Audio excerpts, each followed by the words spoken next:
Student, पिछले class में हम लोग एक फार्मूला देख रहे थे, जिस फार्मूला के हेल्प से हम लोग किसी वेक्टर को इनफाइनाइट डायरेक्शन में, किसी भी डायरेक्शन में इनफाइनाइट नहीं, किसी भी डायरेक्शन में कंपोनेंट ब्रेक कर सकते थे, करेक्ट। और उस फार्मूला में ऑलवेज कॉस चलता है। क्या चलता है?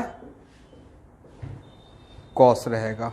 और उस फार्मूला में थीटा लेने का अपना एक तरीका होगा, नहीं?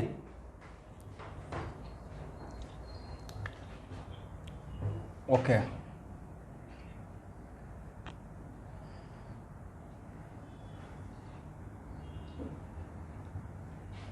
तो मान लेते हैं कि मेरा ये एक्स वाई प्लेन है स्टूडेंट, और अभी जो मैं आपको कॉन्सेप्ट दे रहा हूँ इसका मुझे बहुत ज़्यादा हेल्प का रिक्वायरमेंट होगा रेस्ट एंड मोशन में, ठीक है। तो एक्स वाई प्लेन है और यहाँ देखिए किसी पार्टिकल को अगर ऐसे प्रोजेक्ट करते हैं ऊपर की तरफ v वेलोसिटी से, ठीक है स्टूडेंट, करेक्ट। किधर प्रोजेक्ट किए हैं?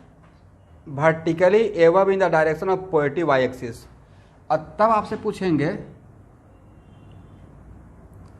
और यहाँ पे v का मैग्नीट्यूड है 10 मीटर पर सेकेंड, जिस टाइम पे प्रोजेक्ट किए हैं, फेंके हैं इसको ऊपर की तरफ, तब बोलेंगे कि इस वेलोसिटी का बाई कंपोनेंट क्या होगा।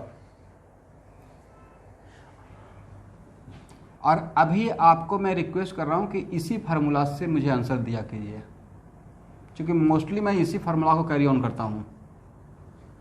तो आप यही लिखेंगे ना। तो आप जैसे ही मैं बोला v बाई, तो v बाई का मतलब है component of velocity vector in the positive Y direction, हाँ या ना, पॉजिटिव वाई एक्सिस। यही तो सिखा रहे थे आपको। तो नहीं लगता कि आपका रिक्वायर्ड डायरेक्शन ये है और वेलोसिटी वेक्टर ये है, हाँ या ना। बिकॉज इस फार्मूला में थीटा क्या था? इस फार्मूला में थीटा था angle between your given vector and your required direction. तो angle between given vector and required direction के बीच में, दोनों के बीच में एंगल कितना हो गया? 0 हो गया ना। तो क्या लिखेंगे? 10 cos 0 equal to what? Very good, 10 metre per second. यहाँ इसमें किसी को प्रॉब्लम आप में से नहीं? और इसी का अगर एक्स कंपोनेंट पूछेंगे तो स्टूडेंट, तो एक्स कंपोनेंट, यस, तो जैसे ही एक्स कंपोनेंट पूछेंगे तो देखिए ऐसे मैं अपने आप को मान रहा हूं कि बिल्कुल आज एकदम लर्निंग प्रोसेस में हूं। तो मेरा गिवन वेक्टर ए है और रिक्वायर्ड डायरेक्शन ए है, हाँ या ना, पॉजिटिव एक्स एक्सिस, और एंगल कितना है स्टूडेंट? 90 डिग्री है। तो क्या यहां पे लिख सकते हैं 10 cos 90, हाँ या ना? कितना हो जाएगा? 0 हो जाएगा। यहां तो कोई प्रॉब्लम नहीं। अब एक और एग्जांपल लेते हैं, बहुत ध्यान से देखिएगा। कंपोनेंट ब्रेक करने आ गया तो समझिए कि लाइफ आसान हो गया। एक्स वाई, अब यहां देखिए स्टूडेंट, अब मैं सेम पार्टिकल को ऐसे नीचे थ्रो किए, प्रोजेक्ट किए, वर्टिकली डाउनवर्ड, ओके। तो अब और तब और यहाँ पे वेलोसिटी का अभी भी मैग्नीट्यूड 10 मीटर पर सेकेंड है। अब तब आपसे पूछेंगे इसका बाई कंपोनेंट कितना होगा इस एग्जाम्पल में। अब मेरा नया क्वेश्चन,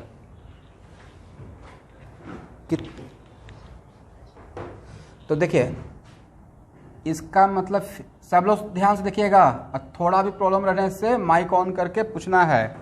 तो फिर से लर्निंग प्रोसेस, आपको नहीं लगता है कि आपका वेलोसिटी वेक्टर नीचे है, हाँ या ना? आपका गिवन वेक्टर ऐसे है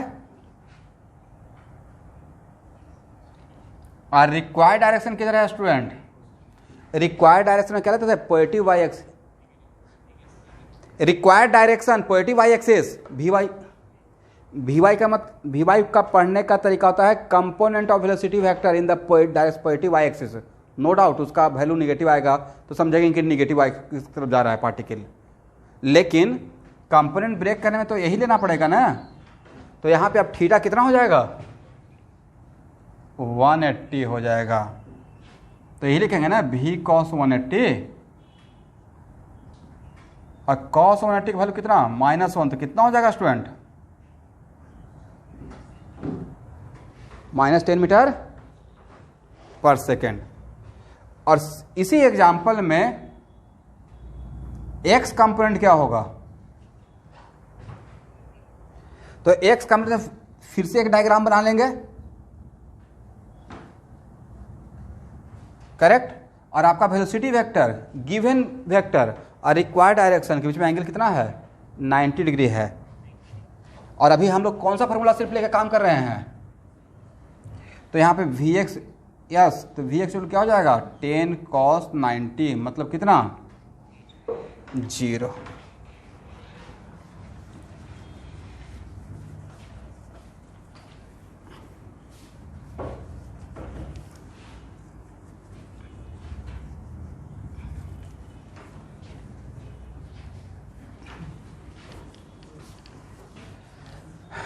अब यहाँ देखिए स्टूडेंट,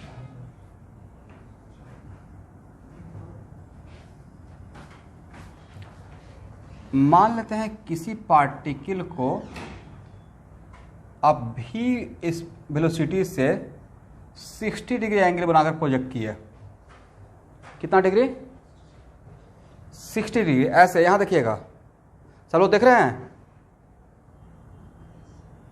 ऐसा भी तो हो सकता है कि आगे चलकर ऐसा कुछ पढ़ना हो कि ऐसे प्रोजेक्ट कर रहे हैं और मोशन पार्टिकल का ऐसा ही रहेगा ना, ऐसे फेंकते हैं तो ऐसे ही नहीं रहेगा ना पाथ इसका, तो हो सकता है। और वो चैप्टर एक मैं पढ़ाऊंगा जिसका नाम रहेगा प्रोजेक्टाइल मोशन। कौन सा मोशन, बट लेकिन प्रोजेक्टाइल मोशन बाद में पढ़ेंगे ना, पहले तो कंपोनेंट ब्रेक करने आएगा तभी पढ़ेंगे, हाँ या ना।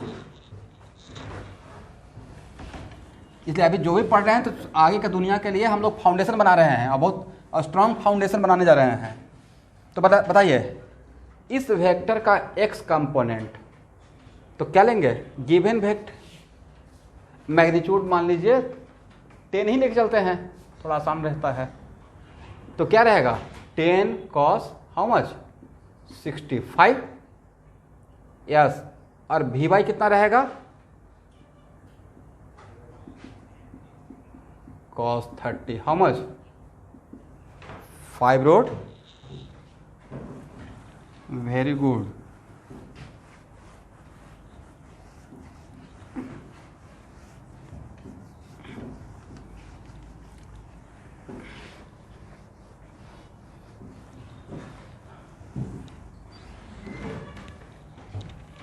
यहाँ देखिए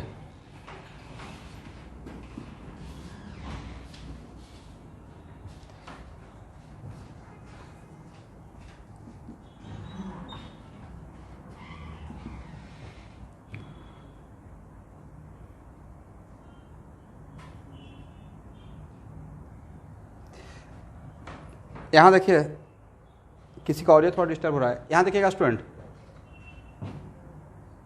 एक कोई बिल्डिंग है और ये है एक्स एक्सिस और ये है पॉजिटिव वाई एक्सिस, ठीक है, करेक्ट। और इस पार्टिकल को मैं बिल्डिंग से ऐसे थ्रो किया, कैसे थ्रो किया हूँ, बिल्कुल मान लें कैटलिस्ट के 3rd फ्लोर पर मैं हूँ और यहाँ से बिल्कुल ऐसे, और ये एंगल मैं बता दिया कि देखिए स्टूडेंट ये एंगल है 60 डिग्री। कितना डिग्री है 60 डिग्री। और वेलोसिटी का मैग्नीट्यूड है 10 मीटर पर सेकेंड। सबसे पहले तो मुझे आप ये बताइए कि जो मैं प्रोजेक्ट किया हूँ इस पार्टिकल को, तो ये मेरा velocity vector according to my coordinate system, ये वेलोसिटी वेक्टर किस क्वाड्रेंट में है,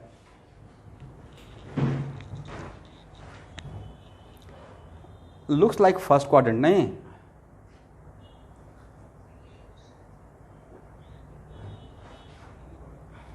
वेरी गुड, यही मुझे असली रिस्पॉन्स चाहिए था। देखने में लग रहा है कि फर्स्ट में है, बट ये फर्स्ट में नहीं है। तो फोर्थ क्वाड्रेंट में है, तो फोर्थ क्वाड्रेंट तो हम लोग को रटा हुआ है कि फोर्थ क्वाड्रेंट में एक्स कंपोनेंट पॉजिटिव होता है, बाई कंपोनेंट निगेटिव होता है, हाँ या ना? बताए थे ना एक ट्रिक। नहीं, फोर्थ क्वाड्रेंट में बाई कंपोनेंट निगेटिव, बताए थे ना कि किसका साइन याद रखना है। यस, यही तो बताए थे। एक्स और बाई का जो साइन रहता है वही कंपोनेंट का साइन रहता है, मतलब फास्ट होने के लिए। तो मतलब देखिए कितना बढ़िया यहाँ से अब हो रहा है कि आप लोग वेक्टर को देखते ही कार्टेशियन सिस्टम में कंपोनेंट बताना शुरू कर दिए कि ओके सर ये तो फोर्थ क्वाड्रेंट में रहेगा, और जैसे ही फोर्थ क्वाड्रेंट दिमाग में आ गया तो उसी टाइम बोल दिया ओके जो भी कैलकुलेशन करेंगे damn sure x component positive आएगा और बाई कंपोनेंट निगेटिव आएगा ही आएगा, हाँ या ना? कैलकुलेशन तो बाद में कर लेंगे। ओके, अब यहाँ पे इसका एक्स कंपोनेंट, और मैं ऑलवेज वही फार्मूला लेके चल रहा हूँ, कौन सा? ये ब्रह्मास्त्र है। यस, तो Vx के लिए तो देखिए Vx नहीं लग रहा कि मेरा गिवन वेक्टर ये है और रिक्वायर्ड डायरेक्शन ये है, हाँ या ना? तो ए एंगल कितना? 30।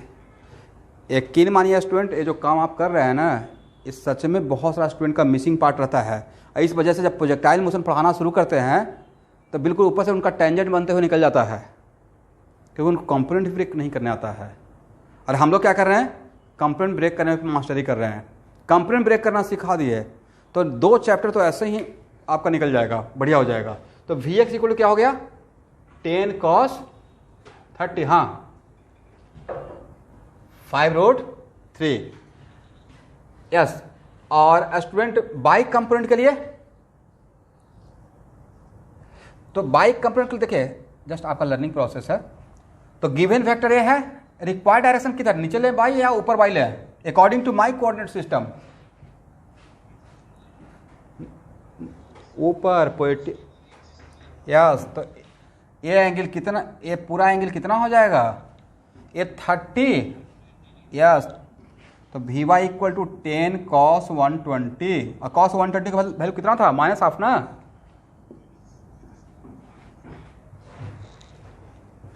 ठीक है,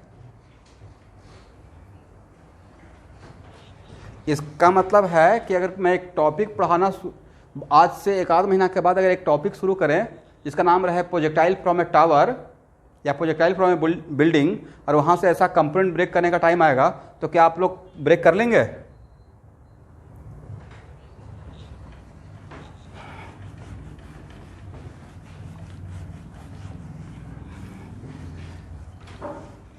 अच्छा, आप लोग को ये टॉपिक कौन सा क्लास में था? 9th में था या 10th में? मोशन इन वर्टिकल, एक minute, motion in vertical motion, जिसमें पार्टिकल को ऊपर फेंकते थे तो V - GT लेते थे, अब पार्टिकल नीचे आता था तो V + GT कहाँ लेते थे? 9 में था। ओके,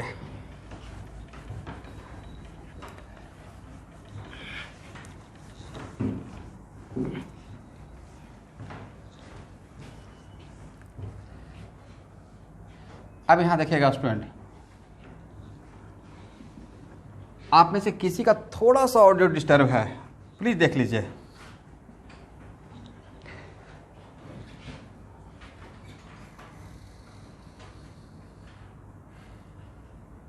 स्टूडेंट, इस पार्टिकल को मैं ऊपर फेंका हूं, किधर फेंके हैं?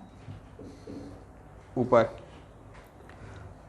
तो जैसे ही पार्टिकल को ऊपर फेंके हैं तो इस पर एक एक्सेलरेशन लगता है जिसको बोलते हैं एक्सेलरेशन ड्यू टू ग्रेविटी। नाम सुने हैं? Acceleration due to gravity. और एक्सेलरेशन ड्यू टू ग्रेविटी किधर लगता है? नीचे की तरफ। यस, तो इसका एक्सेलरेशन ड्यू टू ग्रेविटी तो नीचे है, हाँ या ना? इसका मतलब ओके, और एक्सेलरेशन ड्यू टू ग्रेविटी का मैग्नीट्यूड है g। यस, 9.8 या 9.8 मीटर पर सेकेंड स्क्वायर, यही रहता है ना। और कभी कभी कैलकुलेशन इजी करने के लिए 10 भी 10 भी ले लेते हैं। तो अगर इस केस में और पार्टिकल आपका किधर जा रहा है स्टूडेंट? ऊपर जा रहा है। Very good. अब मान लेते हैं पार्टिकल को ऊपर से प्रोजेक्ट कर दिए, तो अब पार्टिकल किधर आ रहा है स्टूडेंट? जब नीचे आ रहा है, यस, जब नीचे आ रहा है तो एक्सेलरेशन ड्यू टू ग्रेविटी किधर लगेगा? ओ, वेरी गुड। इसका मतलब आप मुझे बोलना चाह रहे हैं कि सर पार्टिकल ऊपर जाए या नीचे आए, एक्सेलरेशन ड्यू टू ग्रेविटी नीचे ही लगता है, करेक्ट? ओके। अब इस एग्जांपल में मुझे चाहिए एक्सेलरेशन का बाई कंपोनेंट। कौन सा कंपोनेंट? By component. तो क्या होगा स्टूडेंट? तो एक्सेलरेशन का बाई कंपोनेंट का मतलब कि मेरा गिवन वेक्टर जी नीचे है, हाँ या ना? और रिक्वायर्ड डायरेक्शन किधर है स्टूडेंट? ऊपर है। और एंगल कितना है? तो नहीं लगता कि ए लिखना चाहिए? जी का मैग्नीट्यूड cos 180 कितना हो जाएगा? -9.8, हाँ या ना? ओके। और यहां पे इस केस में अगर बाई कंपोनेंट पूछेंगे तब क्या हो जाएगा?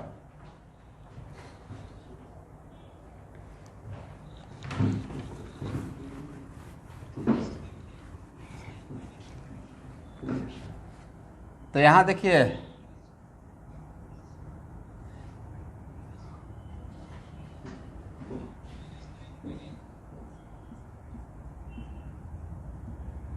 यहां भी -9.8 ही होगा। यहां भी क्या होगा? -9.8 मीटर पर सेकेंड स्क्वायर। क्योंकि मैं आपसे क्या पूछ रहा हूं? By component. क्या पूछ रहे हैं? एक्सेलरेशन का बाई कंपोनेंट। इसका मतलब ये है कि जो 9th में जो पढ़ते थे ना, उसको वहाँ पे ही छोड़ दीजिए, या वहाँ से पकड़ के रखना है? उसको वहाँ पे ही अब छोड़ देना है। यस, यहाँ पे एक्सेलरेशन का बाई कंपोनेंट का sign does not depend on ऊपर जाना नीचे आना, कि ऊपर जा रहा है तो निगेटिव ले लेंगे, नीचे आएगा तो पॉजिटिव लेना है। It depends on your chosen coordinate system. It depends on your chosen coordinate system, हाँ या ना? जो आप कोऑर्डिनेट सिस्टम सेलेक्ट किए हैं उसके अकॉर्डिंग ही आपको सोचना है। जो आपको पढ़ा रहे हैं ऐसे ही सोचना है। ये बहुत सरप्राइजिंग लगता है, बड़ा इमोशनल बात होता है कि सर ये तो बहुत खराब हो गया, अभी तक तो नीचे आता था तो प्लस जी लिखते थे और ऊपर तो माइनस जी, दोनों में माइनस ही हो गया। बट आज के बाद यही लेके चलना है अगर कार्टेशियन सिस्टम में आप काम करना चाहते हैं। और कार्टेशियन सिस्टम में जो कंपोनेंट है वो क्या हम लोग के हाथ में रहता है, या according to concept, according to coordinate system होता है वैल्यू? किसी प्रॉब्लम में अगर कार्टेशियन सिस्टम के अकॉर्डिंग बना रहे हैं तो जो कॉन्सेप्ट आपको डेवलप किया जा रहा है उसके अकॉर्डिंग ही काम करना है। इसलिए इस केस में अगर आप इस एक्स एक्सिस और वाई एक्सिस मानकर प्रॉब्लम बना रहे हैं और आपको पॉजिटिव वाई एक्सिस अगर ऊपर की तरफ है तो पार्टिकल अगर ऊपर जा रहा है तब भी इसका बाई कंपोनेंट माइनस ही रहेगा, और पार्टिकल नीचे आ रहा है तब भी उसका बाई कंपोनेंट माइनस ही रहेगा। अब समझ में आ गया कि एक्सेलरेशन का बाई कंपोनेंट, क्योंकि ऐसा ही बाई कंपोनेंट का मतलब होता है। एक्सेलरेशन का बाई कंपोनेंट का मतलब क्या सिखाएं? हाँ बोलिए बोलिए बोलिए बोलिए।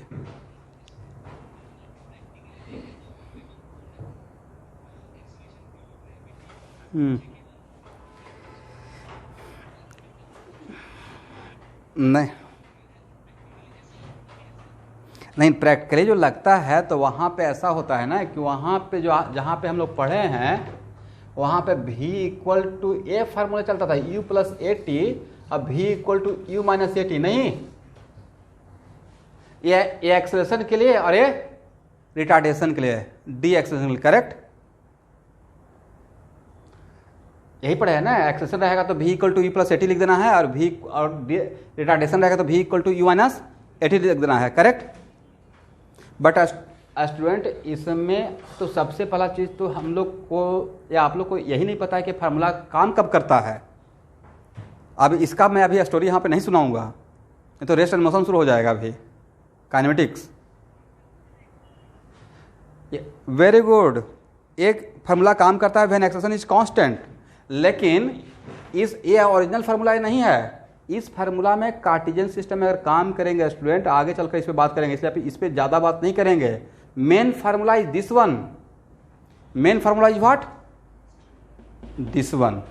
और यहाँ पे Vx, Ux and Ax all are the algebraic quantity, it can be positive और negative according to your coordinate system, correct. इसलिए ये जो हम लोग लेते थे तो नीचे आ रहा है, तो नीचे आ रहा है तो ये पॉजिटिव होगा, वो ठीक है। बट एक्चुअली वो ये कहीं पे सुने हैं कि वेक्टर पॉजिटिव है निगेटिव है? मैं तो नहीं बोला हूँ कोई वेक्टर पॉजिटिव -a का मतलब निगेटिव वेक्टर हो गया, मैंने कभी बोला? या इट इंडिकेट डायरेक्शन, उसका मैग्नीट्यूड पॉजिटिव होता है। इसलिए अगर एक्सेलेरेशन ड्यू टू ग्रेविटी नीचे है तो ये क्या बोलेंगे कि एक्सेलेरेशन ड्यू टू ग्रेविटी नीचे मतलब पॉजिटिव वैल्यू हो गया, मतलब जी पॉजिटिव। ये तो ऐसे ही यूजलेस सेंटेंस हो जाएगा, क्योंकि वेक्टर पॉजिटिव नेगेटिव होता है नहीं, उसका पॉजिटिव और नेगेटिव उसका डायरेक्शन को इंडिकेट कर सकता है। दैट्स भाई अभी इस पे ज़्यादा हम लोग बात नहीं करेंगे, क्योंकि इस पे अब यहाँ पे बात करने का मतलब है कि पूरा स्टोरी सुना देना। अभी बस ये जानिए कि मैं जो आपको कोऑर्डिनेट सिस्टम डेवलप करवाया उसमें अगर कार्टेशियन सिस्टम में आपको काम करना है, कौन सा सिस्टम में, और क्योंकि हम लोग को कार्टेशियन सिस्टम में ही आगे रियल फिजिक्स सीखना है, तो वो 9th क्लास तक वहाँ तक काम चलता था। और वहाँ पे होता है कि आंसर भी आ गया, मतलब लेकिन आंसर आ गया बट एक्चुअली और वहाँ पर रियल से फिजिक्स एक्चुअल फिजिक्स समझे ही नहीं है। वहाँ पे बस ये लग रहा है ऊपर जा रहा है तो रिटार्डेशन हो रहा है, नीचे आ रहा तो एक्सेलेरेशन हो रहा है, बस प्लस माइनस कर देना है। इसलिए प्लीज़ मैं आज के बाद आप लोग से रिक्वेस्ट करता हूँ कि कार्टेशियन सिस्टम में काम करते हैं तो जैसे आपका कॉन्सेप्ट डेवलप किए हैं कॉम्पोनेंट डेवलप बनाने के लिए, तो पार्टिकल ऊपर जा रहा है या नीचे आ रहा है, एक्सेलेरेशन ड्यू टू ग्रेविटी तो नीचे है, इसका मतलब उसका बाई कंपोनेंट ब्रेक करने का जो तरीका सिखाए थे उसके अकॉर्डिंग दोनों केस में आपका ए बाई क्या आया है, निगेटिव आया है। मैं ये नहीं बोल रहा हूँ कि ए बाई निगेटिव का मतलब ऑलवेज रिटार्डेशन ही रहेगा। अच्छा स्टूडेंट, मैंने अभी इस बात पे अभी कोई लेक्चर दिया ही नहीं है कि ए बाई निगेटिव का मतलब या एक्स निगेटिव का मतलब रिटार्डेशन होगा, क्योंकि रिटार्डेशन का और डिफरेंशिएशन होता ही नहीं है। अगर अच्छा ये बताइए, एक और आप लोग से क्वेश्चन, अगर यहाँ पे एक्स निगेटिव, ध्यान से देखिएगा, एक्स निगेटिव तो क्या इसको रिटार्डेशन बोलेंगे? जस्ट ऐसे जनरल टॉक।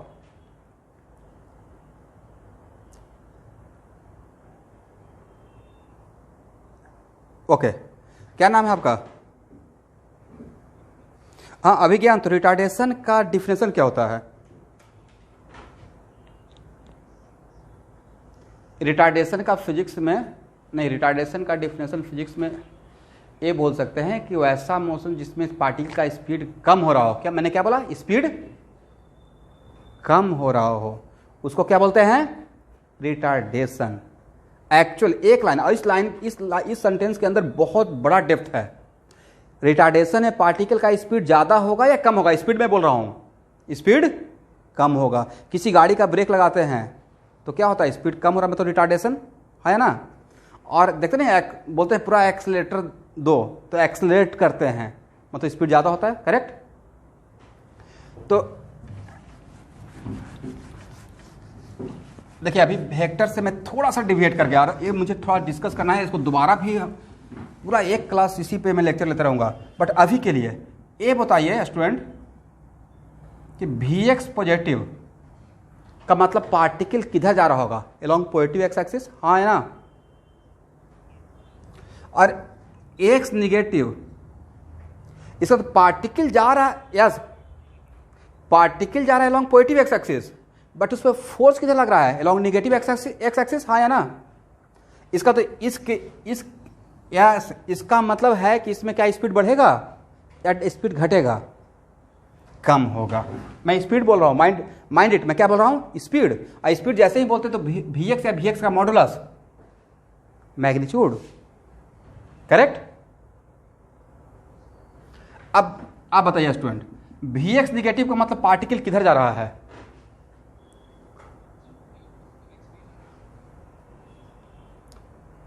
नहीं, Vx निगेटिव का मतलब वेलोसिटी का direction along negative x axis.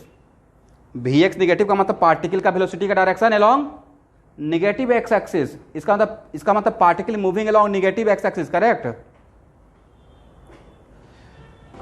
और एक्स भी निगेटिव,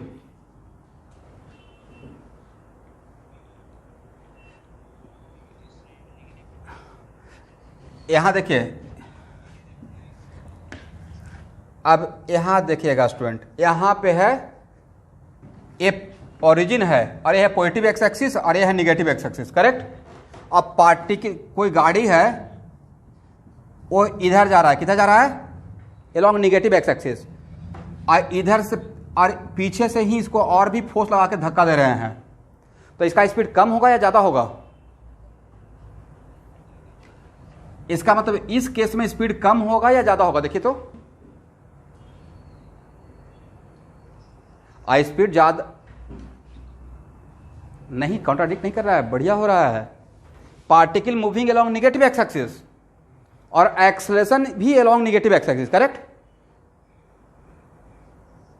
तो यस, तो स्पीड क्या होगा, बढ़ेगा, करेक्ट। इसका मतलब यहां देखिएगा, इस केस में एक्स निगेटिव और इस केस में एक्स, यहां भी दोनों जगह एक्स निगेटिव, बट एक जगह रिटार्डेशन है, एक जगह एक्सेलरेशन है, एक जगह स्पीड ज्यादा और एक जगह स्पीड कम हो रहा है। इसका मतलब एक्स निगेटिव होना is not the always the case of retardation, correct.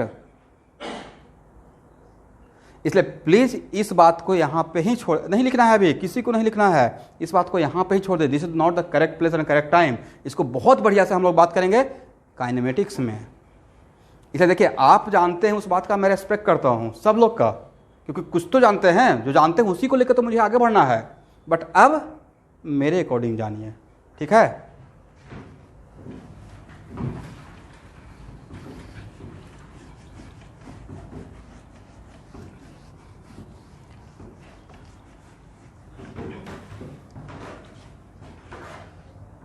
Waiting list में कोई, सौरभ, अब देखिए, तो ये बताइए स्टूडेंट कि मैं दो एग्जाम्पल लिया था और दोनों एग्जाम्पल में, एक एग्जाम्पल में पार्टिकल ऊपर जा रहा था और एक एग्जाम्पल में पार्टिकल नीचे आ रहा था, बट दोनों केस में ए वाई का साइन क्या था, दोनों केस में निगेटिव था।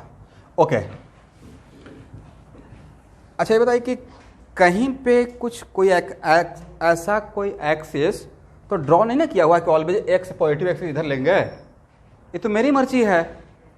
अब मान लेते हैं कि कल के डेट में मैं आपको बोल दिया, यहाँ देखिएगा कि ये है एक्स एक्सिस है और पॉजिटिव वाई एक्सिस मुझे नीचे लेना है।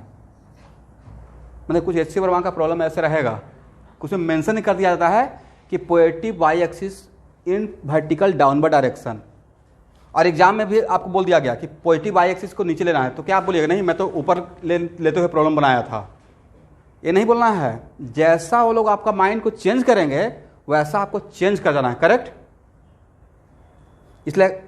इसलिए अगर मैं बोलता हूं कि आप पॉजिटिव वाई एक्सिस में नीचे ले रहा हूं, किधर ले रहे हैं स्टूडेंट, नीचे ले रहे हैं, और ये मेरा ग्राउंड है, ठीक है। अब इसमें मैं पार्टिकल को ऊपर प्रोजेक्ट किया हूं और इसमें पार्टिकल नीचे आ रहा है, ठीक है स्टूडेंट। तो अब यहां पे एक्सेलरेशन ड्यू टू ग्रेविटी किधर रहेगा, अभी भी तो नीचे रहेगा, और इसमें पार्टिकल नीचे आ रहा था, फिर भी एक्सेलरेशन ड्यू टू ग्रेविटी किधर रहेगा स्टूडेंट, नीचे रहेगा। अब बताइए कि अब इस केस में ए वाई का वैल्यू कितना होगा। तो वेरी गुड, तो देखिए मैं एक चीज को बहुत बढ़िया से पकड़ के रखता हूं, ये है मेरा गिवन वेक्टर, हाँ या ना। अब मेरा रिक्वायर्ड डायरेक्शन ए वाई का मतलब पॉजिटिव वाई एक्सिस, तो मेरा पॉजिटिव वाई एक्सिस ये है, तो एंगल कितना हो गया, 0। तो क्या लिखेंगे, जी कॉस 0 हाउ मच, प्लस 9.8। इस केस में भी कितना होगा,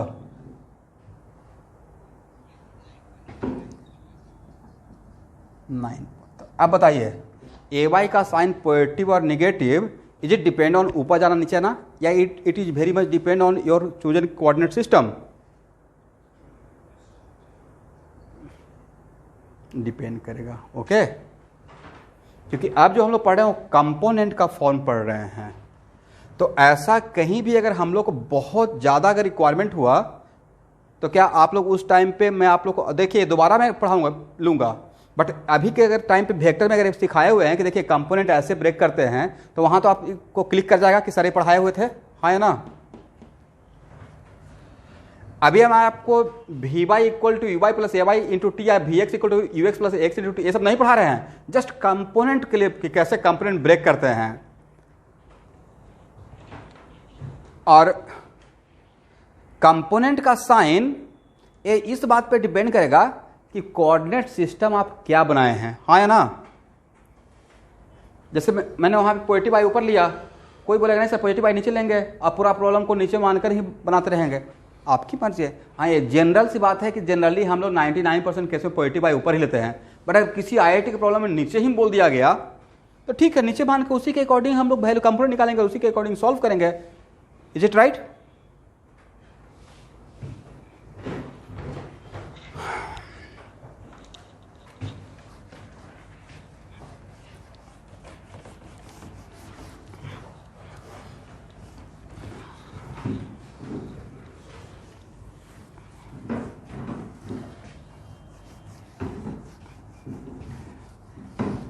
चलिए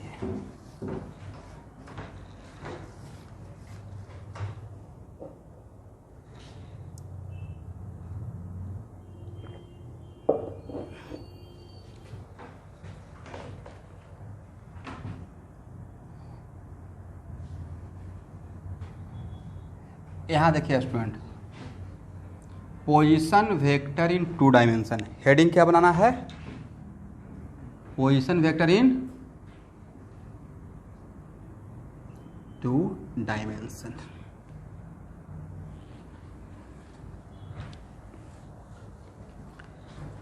तो यहाँ देखिए, तो पहला एक पोजीशन वेक्टर का मैं सिस्टम ले रहा हूँ जिसका नाम है कार्टेशियन सिस्टम। कौन सा सिस्टम?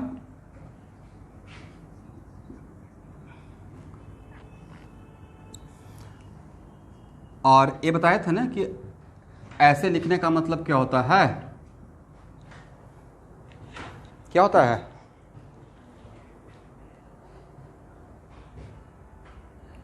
Very good. ये है position vector of 1 with respect to 2।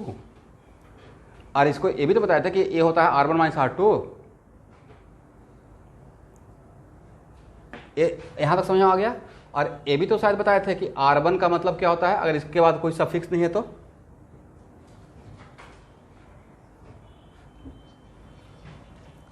Very good.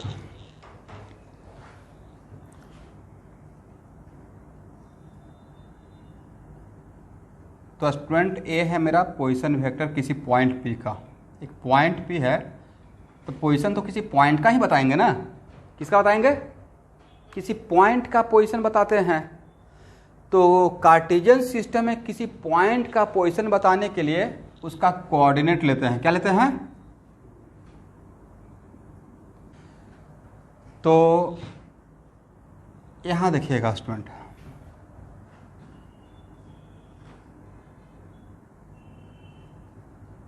O M और ये है एन। तो क्या ओ एन और एम एन डिफरेंट रहेगा, सेम रहेगा स्टूडेंट? सेम रहेगा। तो क्या आर इक्वल टू हम लिख सकते हैं O M plus M N, हाँ या ना? और क्या इसको ऐसे लिख सकते हैं?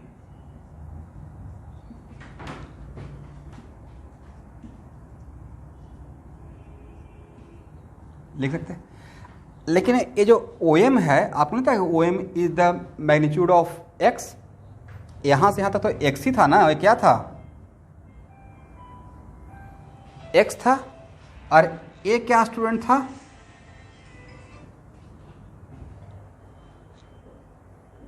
ये x था और ये y था।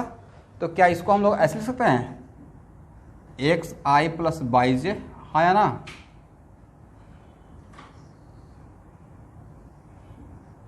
तो स्टूडेंट आज के बाद कार्टेशियन सिस्टम में किसी पार्टिकल का पोजीशन बताने के लिए उसका डायरेक्ट कोऑर्डिनेट के फॉर्म में ऐसे लिखते हैं टू डायमेंशन में।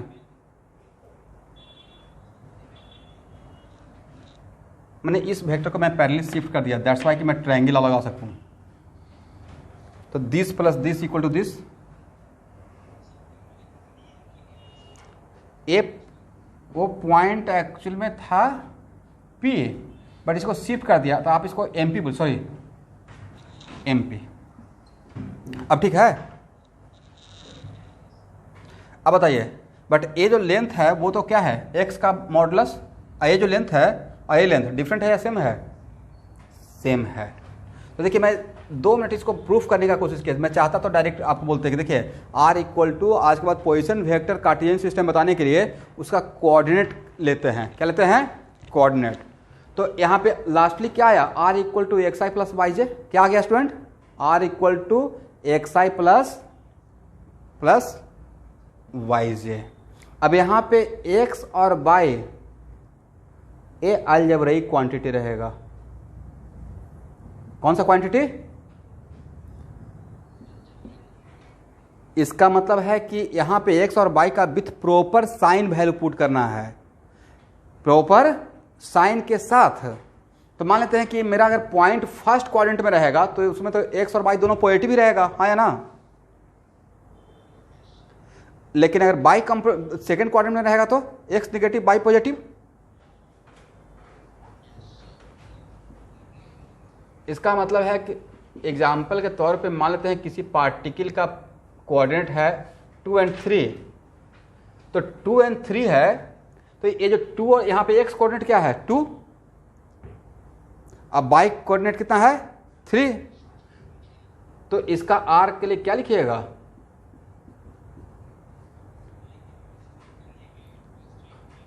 To Y plus 3j।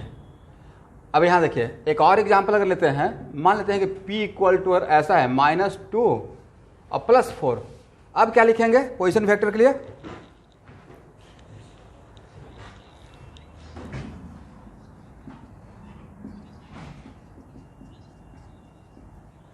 Very good. तो मतलब आपको कोऑर्डिनेट सिस्टम में पोजीशन वेक्टर लिखने आता है कार्टेशियन सिस्टम में, करेक्ट।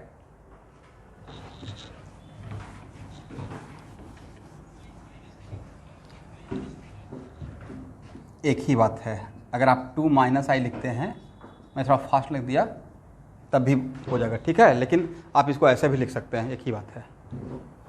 अब चल बताइए, अगर आपसे कोई पूछेगा किसी भी पोजीशन वेक्टर का x कंपोनेंट, तो x कंपोनेंट यही होता है ना प्लस i को छोड़कर, किसको छोड़कर, तो एक नहीं लगता है कि किसी भी पोजीशन वेक्टर का x कंपोनेंट एक्चुअली उसका x कोऑर्डिनेट होता है,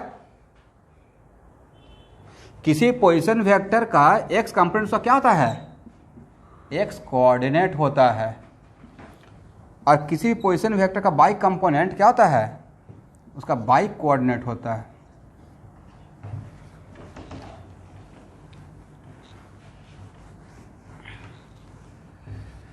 चलिए यहाँ देखिएगा, आप में से जो भी स्टूडेंट एडवांस मैथ लिए होंगे तो वो थोड़ा सा एडवांस मैथ में, ज़्यादा नहीं है बल्कि थोड़ा सा कोऑर्डिनेट पढ़ना था, मैं भी लिया था एडवांस में, तब जहाँ तक मुझे याद आ रहा है कि 2 पार्टिकल का कोऑर्डिनेट है x1 y1 और x2 y2, तो इन दोनों पॉइंट के बीच का डिस्टेंस का एक फार्मूला चलता था, आप लोग भी पढ़े हैं, x2 - x1 का स्क्वायर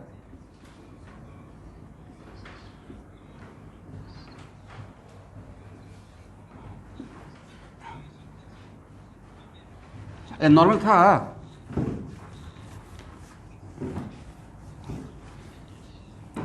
वेरी गुड। एक प्रॉब्लम लिखिए, if particle moving from point P1 to P2, if particle moving from point P1 to P2,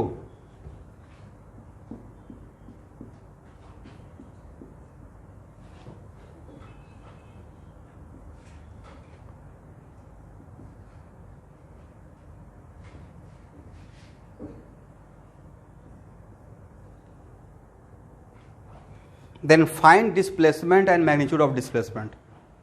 Then find out displacement and magnitude of displacement.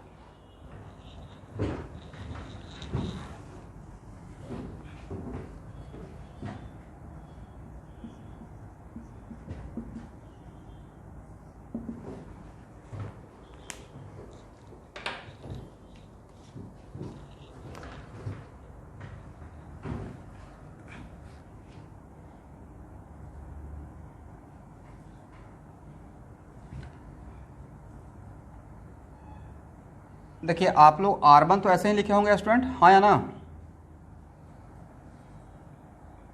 और R2 लिखे होंगे -5i cap plus 6j cap, हाँ या ना। और एक minute, displacement के लिए, तो डिस्प्लेसमेंट के लिए यही पढ़ाया था ना, चेंज इन पोजीशन वेक्टर। और चेंज क्या होता है, फाइनल माइनस इनिशियल, और फाइनल पोजीशन क्या था R2, और इनिशियल पोजीशन क्या था R1। यहाँ देखिएगा, और क्या R2 के लिए हम लोग ऐसे लिख सकते थे, देखिए तो,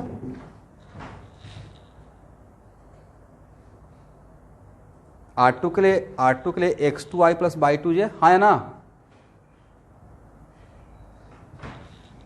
और R1 के लिए मतलब 1, मतलब final coordinate, x2 y2 is the final coordinate, x1 y1 is the initial coordinate, हाँ या ना। x1i plus y1j। तो यहाँ देखिए, अभी इसी प्रॉब्लम से मैं थोड़ा आपको थ्योरी समझा देता हूँ थोड़ा सा। क्या इसको ऐसे लिख सकते हैं स्टूडेंट, यहाँ पे किस लिख सकते हैं ना। और चलिए, क्या इसको x2 माइनस x1 लिख सकते हैं, i को i के साथ, और y2 माइनस y1j। तो डिस्प्लेसमेंट इक्वल टू नहीं रहता कि ये हो गया डेल्टा एक्स आई प्लस डेल्टा वाई जे, हाँ या ना, करेक्ट। तो डिस्प्लेसमेंट का अगर आपसे पूछेंगे कि डिस्प्लेसमेंट का एक्स कंपोनेंट क्या होगा, तो नहीं रहता change in x plus i को छोड़कर, और डिस्प्लेसमेंट का y component change in y, और डिस्प्लेसमेंट का मैग्नीट्यूड, तो डिस्प्लेसमेंट का मैग्नीट्यूड शॉर्टेस्ट डिस्टेंस, आपका डिफिनेशन पे आ जाते हैं। और शॉर्टेस्ट डिस्टेंस का मतलब 2 पॉइंट को एक लाइन से मिला देने के बाद जो दूरी रहेगा, हाँ या ना। तो क्या इसके लिए क्या हम लोग ऐसे कर सकते हैं, डेल्टा एक्स का स्क्वायर प्लस डेल्टा वाई का स्क्वायर, यही तो आपको पढ़ाए हैं, वेक्टर ए का मैग्नीट्यूड यही पढ़ाया है ना कार्टेशियन सिस्टम में।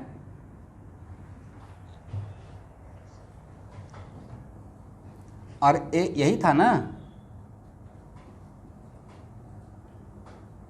इसका मतलब 2 पॉइंट के बीच में जो आप डिस्टेंस फार्मूला से निकालते थे वो एक्चुअली क्या था, डिस्प्लेसमेंट का मैग्नीट्यूड था, क्या था। तो अब समझ में आ गया, इसलिए मैंने पहले आपसे फार्मूला पूछा कि आप जानते होंगे। तो यहाँ तक समझ में आ गया है, और आंसर भी आ गया होगा। कितना आया सबका आंसर,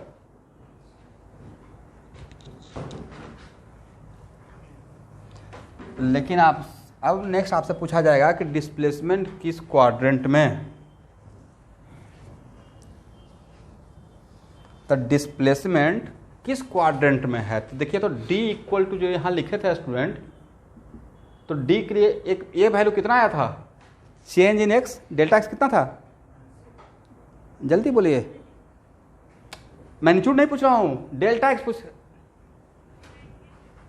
माइनस से, और डेल्टा वाई,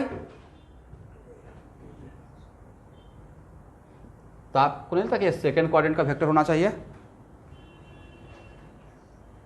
सेकेंड।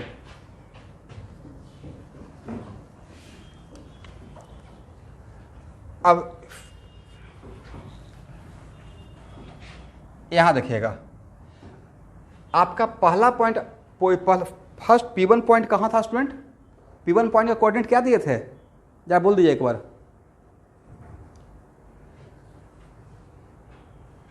2,4, ए मेरा था R1 नहीं, और पॉइंट P2 का कोऑर्डिनेट क्या दिए थे,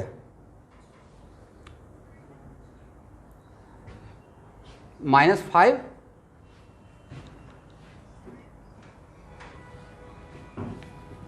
-5,6,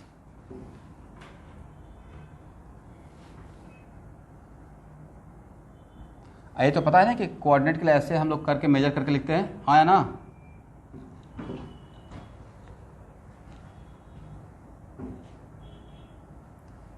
और ये है R1, ये है R2, और डिस्प्लेसमेंट तो यही होता है ना student, R2 minus R1 final minus initial.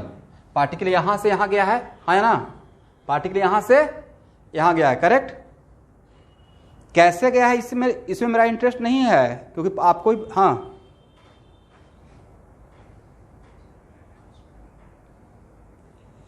बिल्कुल ठीक, ओके। तो पार्टिकल P1 से P2 पे गया है, बट किस पाथ से गया है उसमें मेरा इंटरेस्ट नहीं, because displacement does not depend on path, correct. It only depends on initial point and final point. Yes, तो डिस्प्लेसमेंट के लिए फाइनल पोजीशन क्या है डिस्प्लेसमेंट के लिए, R2 माइनस R1, और R2 माइनस R1 को ये भी तो लिखते हैं R21, हाँ या ना। क्या R2 माइनस R1 को R21 लिख सकते हैं? ये आपको पढ़ाए थे, R2 minus R1 equal to also written like R21, हाँ या ना। और R21 को क्या पढ़ते हैं, position vector of 2 with respect to 1, position vector of 2 with respect to, तो ये मेरा है 0.1 और ये मेरा है 0.2, तो नहीं लगता कि ये होना चाहिए था, हाँ या ना। यही तो R21 है, यही तो डिस्प्लेसमेंट है। अब बताइए ए वेक्टर किस क्वाड्रेंट का था, सेकंड ही तो क्वाड्रेंट का था, किस क्वाड्रेंट का, ए वेक्टर सेकंड क्वाड्रेंट का था। तो जिस चीज़ को मैं न्यूमेरिकली समझता हूँ उस चीज़ को डायग्राम से भी तो समझ सकते हैं, डायग्राम भी तो ड्रॉ कर सकते हैं प्रॉपर ऐसे करके, जैसे मैंने किया।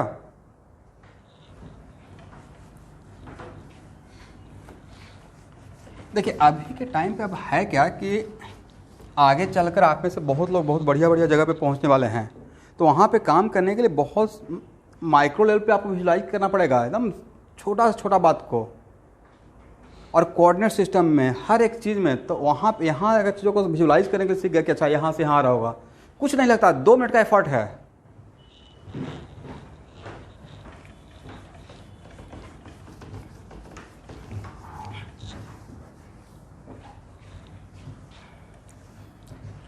अब चलिए, तो इसका मतलब है कि कार्टेशियन सिस्टम में अगर दिया रहेगा तो आप लोग पोजीशन वेक्टर भी लिख लेंगे।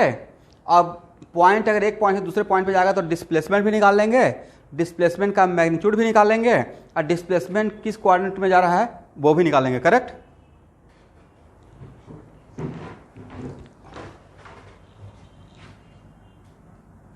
अब जिस तरीके से कार्टेशियन सिस्टम होता है, इन सिमिलर फैशन 2 डायमेंशन में पोलर कोऑर्डिनेट सिस्टम भी होता है। अरे किसके लिए, पोलर कोऑर्डिनेट सिस्टम इन कितना डायमेंशन, अभी हम लोग 2 डायमेंशन में ही है, इन 2 डायमेंशन, कितना डायमेंशन, 2 डायमेंशन। किसके लिए पढ़ रहे हैं, किसके लिए पढ़ रहे हैं student, specially for position vector, किसके लिए, पोजीशन वेक्टर। तो देखिए कभी कभी क्या रहता है, ऐसे मान लीजिए कि आप अगर प्लेन का, एरोप्लेन का अगर पायलट बन गए तो आपको तो नीचे से कंट्रोल रूम से ना बोला जाएगा कि you just move along x axis, ऊपर में कहाँ पे एक्स एक्सिस खोजते रहेगा, नजर आएगा क्या कोई एक्स एक्सिस ऊपर में ड्रॉ किया हुआ है, नहीं है। तो वहाँ तो कंट्रोल रूम से ही मिलेगा, you just move towards the north and polar angle is this one, azimuthal angle is this one. एक सिस्टम चलता है, पोलर एंगल, एल्टीट्यूड चलता है, पोलर एंगल चलता है, एजिमुथल एंगल चलता है, करेक्ट। दैट्स वाई एक और कोऑर्डिनेट सिस्टम को पैरेलली डेवलप करके रखा गया है अपार्ट फ्रॉम कार्टेशियन सिस्टम। तो उस सिस्टम का नाम क्या है, पोलर कोऑर्डिनेट सिस्टम। कौन सा सिस्टम, पोलर, हाँ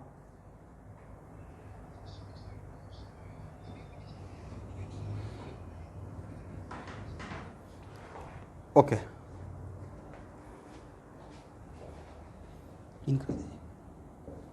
ओके। एक स्टूडेंट,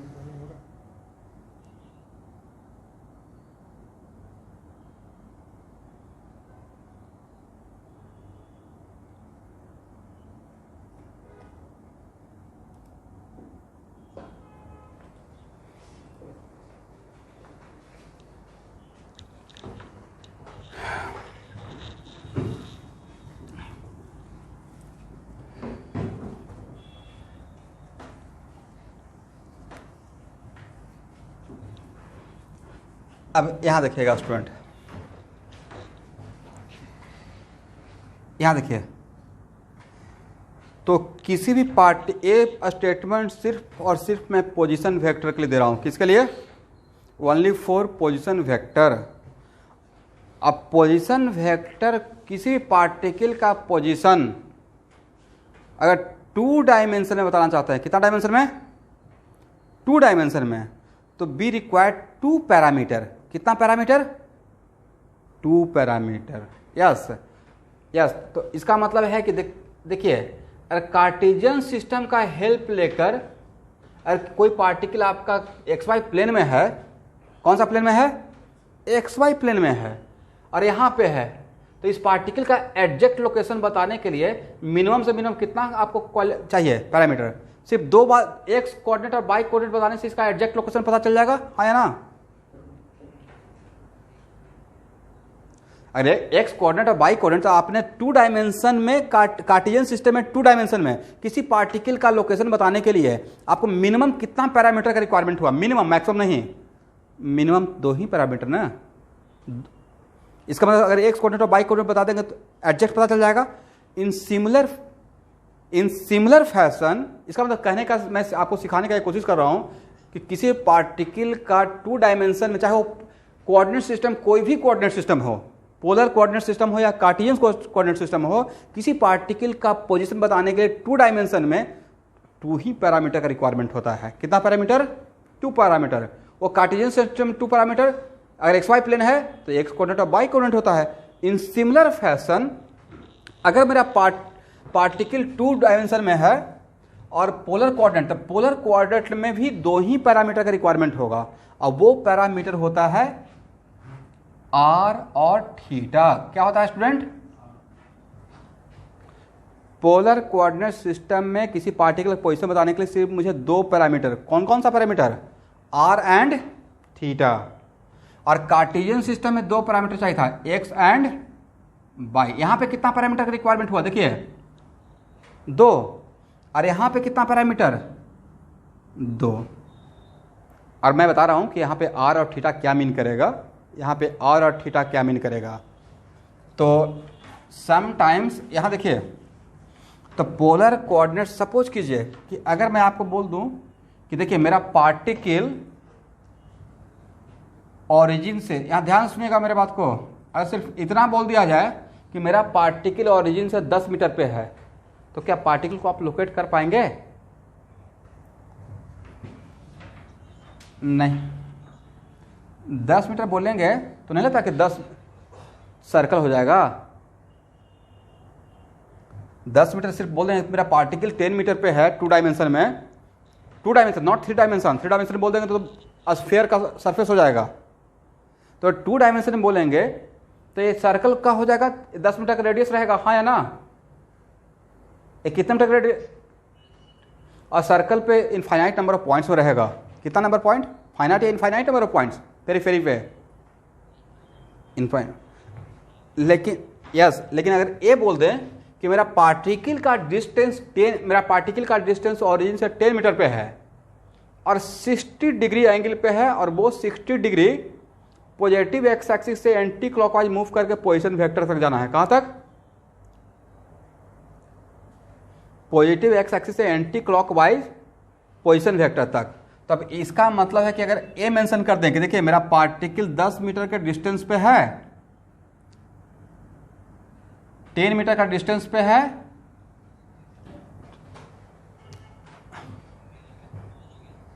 ओके, फिर से एक बार, तो मैं बोल रहा हूं कि अगर ऐसे बोल दिया जाए कि मेरा पार्टिकल 10 मीटर के डिस्टेंस पे है फ्रॉम ओरिजिन और 60 डिग्री एंगल पे है with respect to positive x axis anti clockwise में। किस वाइज में? एंटी क्लॉकवाइज में। तब तो आप लोकेट कर लेंगे, हाँ या ना? आप एक काम करेंगे कि 10, आप एक रेडियस बनाइएगा 10 मीटर का और ऐसे घूम जाएंगे कितना डिग्री पे, और तब यहां पे आकर लिखेंगे कि अच्छा पार्टिकल यहां पे है। कहां पे है? यहां पे है। इसका मतलब ये हुआ स्टूडेंट कि पोलर कोऑर्डिनेट सिस्टम में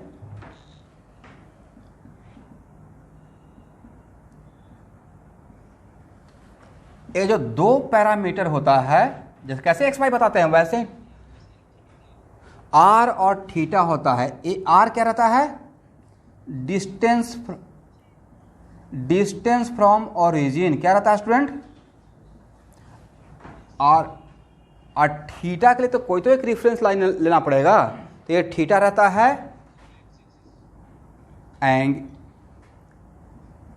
angle taken from positive x axis. कैसे हम घूमेंगे, मूविंग एंटी क्लॉकवाइज, ठीक है। इसका मतलब ये हुआ, यहाँ देखिए ये समझ में आ गया कि पोलर कोऑर्डिनेट सिस्टम में टू डायमेंशन में किसी पार्टिकल का लोकेशन बताने के लिए आपको दो ही चीज़ चाहिए। क्या क्या चाहिए, डिस्टेंस, मतलब इसका मतलब रेडियस, क्या चाहिए, देखिए पोजीशन वेक्टर का एक और नाम है radius vector, position vector is also known as radius vector, okay. तो मान लेते हैं कि अगर अब मैं ऐसे दे दिया कि देखिए P1 का कोऑर्डिनेट, ये बात अगर आज डिस्कस नहीं करते ना तो फिर नहीं पता चलता। P1 का कोऑर्डिनेट ऐसे भी दिया जा सकता है 10 और 60 डिग्री। तो अगर फर्स्ट टाइम देखते तो बड़ा अल्टर लगता ना, 10 है और 60 डिग्री है, अलग अलग बात लगता है आपको। अब समझ में आ गया कि ये 10 क्या है, ये है डिस्टेंस। क्या है स्टूडेंट, डिस्टेंस। और ये एंगल, और ये कितना एंगल, 60 डिग्री। कहाँ से,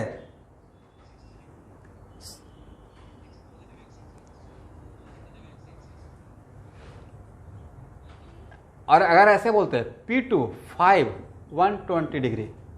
अब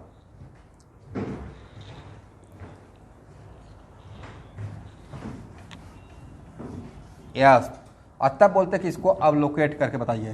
तो आप नहीं था कि ऐसे लोकेट करते, ये हो गया 10 P1 का और 60 डिग्री, हाँ है ना, R1 और R2 का वेक्टर का लेंथ बड़ा करें या छोटा दें,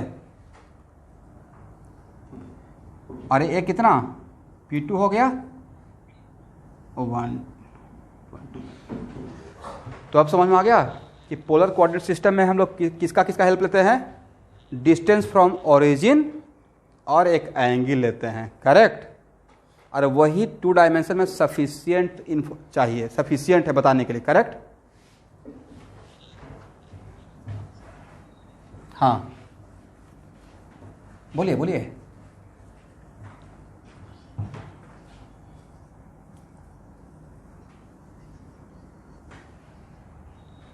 खुद ही ओरिजिन बनाना है, मेंशन सिर्फ ए रहेगा।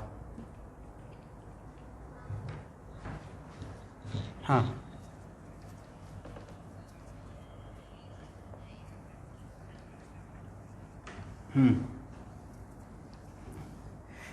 यस नहीं नहीं,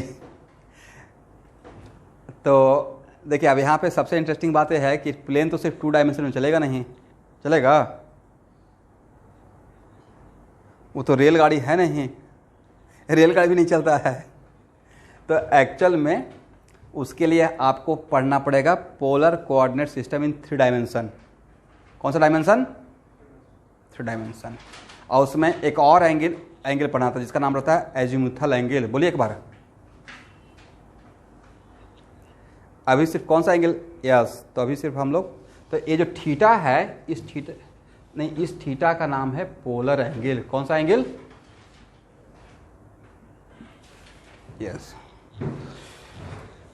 अब पोलर एंगल होता है angle taken from positive x axis moving anti clockwise up to your given vector, okay. अब यहां देखिए स्टूडेंट, अभी आएंगे, सब पे आएंगे। मैं पहले ही बोल दिया हूं कि वेक्टर दोबारा नहीं पढ़ाएंगे, तो वेक्टर में सारा कुछ खत्म कर ही आज वेक्टर पूरा कवर करेंगे, पूरा एचसी वर्मा का प्रॉब्लम सॉल्व करेंगे। लेकिन एचसी वर्मा का प्रॉब्लम सॉल्व करने से या कैटलिस्ट का असाइनमेंट सॉल्व करने से पहले आपको प्रॉपर अटेम्प्ट लेने का टाइम देंगे। नहीं, आप क्वेश्चन पे अटेम्प्ट ही नहीं लिए तो मुझे कैसे पता चलेगा आपसे बनेगा नहीं बनेगा, या चाहते हैं कि मैं ही A to Z सॉल्यूशन कर दूं। मैं ये बोल रहा हूं कि वेक्टर का जब टॉपिक कवर करेंगे तो उसके बाद आपको प्रॉपर असाइनमेंट और एच सी वर्मा को कवर करने के लिए, बनाने के लिए सफिशिएंट टाइम देंगे। ओके, अदर यस, क्योंकि जब तक आप अटेम्प्ट नहीं लीजिएगा तो मुझे कैसे पता चलेगा कि क्वेश्चन आपसे बन सकता है या नहीं बन सकता है।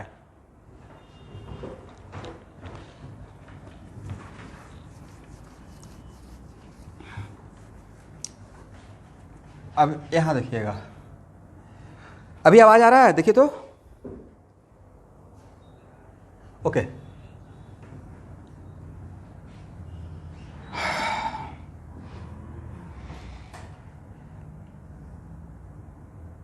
ए है आर, ए है थीटा। अब बताइए स्टूडेंट,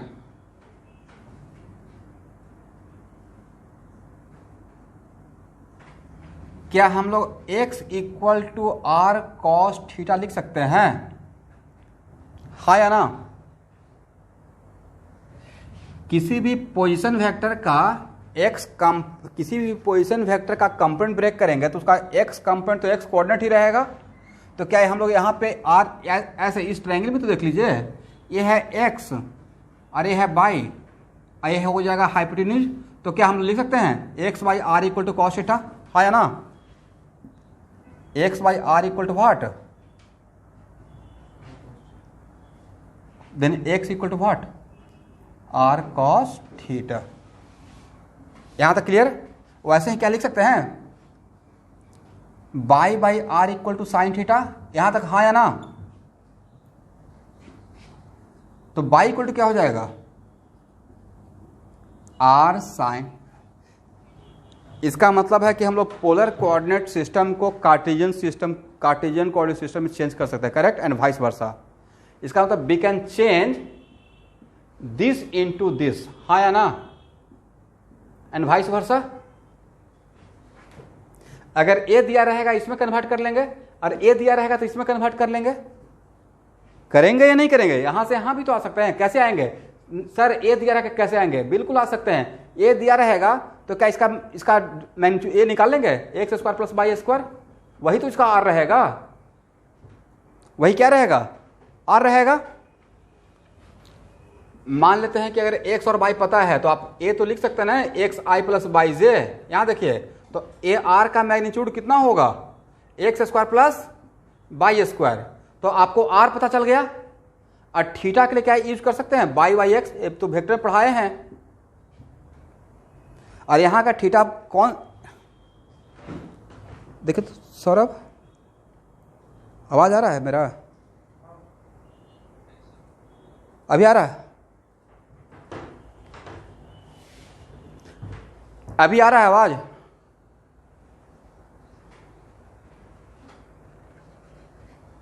सब लोग अपना अपना नेटवर्क सही कर लीजिए।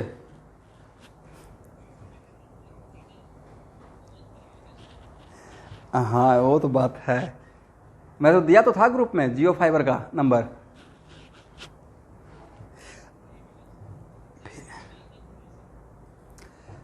मैं ओके, ये भी हो सकता है। नहीं, एक काम कीजिएगा, उससे जो जिसका नंबर आज फिर से मैं दूंगा, एक बार उसको कॉल कर लीजिए। सिर्फ लगाना नहीं, लगाना कॉल करने से थोड़ा है कि वो बोलेगा कि लगा ही लीजिए। और उसमें मैं एक मिनिमम अभी जो मैं बता रहा हूँ कि अभी मैं अपना घर का, क्योंकि मोस्ट ऑफ द क्लास मैं ऑफिस से ही ले रहा हूँ, तो घर का जो मैं प्लान को चेंज करके 1500 पर मंथ कर दिया हूँ, 1500 रुपया। बट उससे फ़ायदा यह हो गया कि नेटवर्क बहुत बढ़िया रहता है और 300 Mbps का है, और अपलोडिंग डाउनलोडिंग जो भी है उसमें भी बहुत फास्ट स्पीड रहता है। आप लोग को इतना नहीं चाहिए, बट अभी के टाइम पे पढ़ाई के लिए नेटवर्क थोड़ा सा, हालांकि आपका सिम में मोबाइल में भी इतना डेटा मिल ही जाता होगा, लेकिन मोबाइल में होता क्या है ना कि जियो फाइबर जैसा स्पीड नहीं रहेगा, तो थोड़ा कहीं ना कहीं फ्रीज कर जाता है। या कुछ बोल रहे हैं तो 2 मिनट के बाद मेरा आवाज़ आ रहा है, पोलर वेक्टर बोल के आगे बढ़ गया, पीछे से जा रहा है polar vector, something like this. यहां देखिए, मैं ये बोल रहा था कि क्या हम लोग यहां से यहां और यहां से यहां कन्वर्ट कर सकते हैं? तो अगर एक cartesian x coordinate y coordinate दिया रहेगा तो यहां से तो आर का मैग्नीट्यूड निकाल लेंगे, और इस फार्मूला से tan theta equal two by by x, ये भी तो एक फार्मूला पढ़ाए थे, ए बाई बाई एक्स, तो यहाँ से थीटा निकालेंगे और इसमें वही थीटा था जो यहाँ पे बोले हैं। इसमें एक थीटा कौन सा थीटा था, यहाँ पे से जो थीटा आता था वो थीटा था theta taken from positive x axis moving anti clockwise, हाँ है ना, यस दोनों सेम ही थीटा था। चलिए अब इसमें तो नेक्स्ट क्वेश्चन सर, इसमें क्वेश्चन कैसे पूछा जाएगा, तो देखिए इसमें क्वेश्चन ऐसे पूछा जाएगा student, particle moving from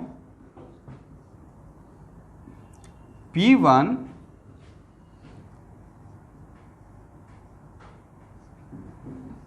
to P2,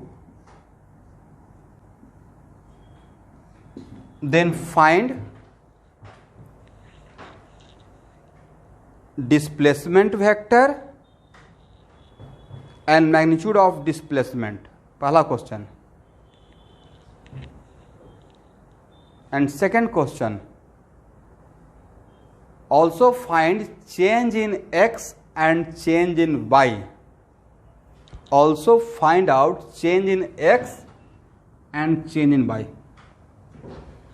do it fast।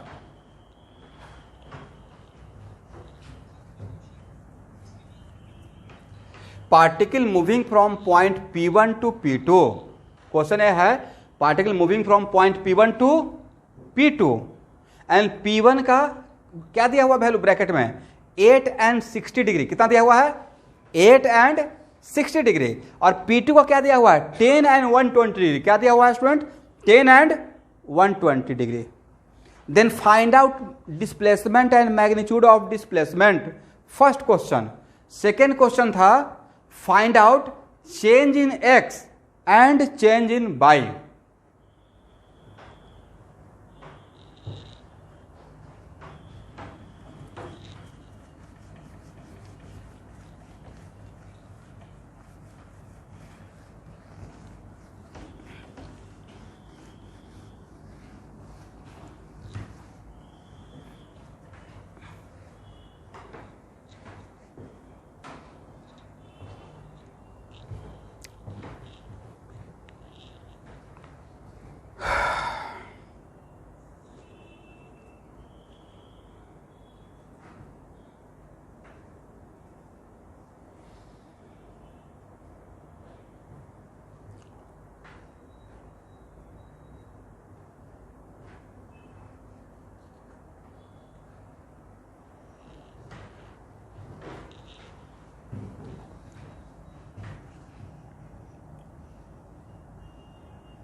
देखिए तो आपका x1 y1 और x2 y2 यही आया है,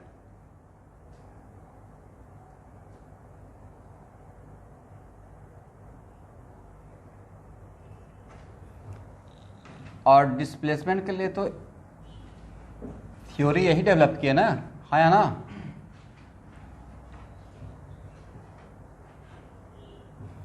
डिस्प्लेसमेंट के लिए ये था R2 माइनस R1, तो R2 माइनस R1 के लिए ये हो गया था ना x2i plus y2j minus x1i plus y1j, तो यहाँ से तो यही तो आया था।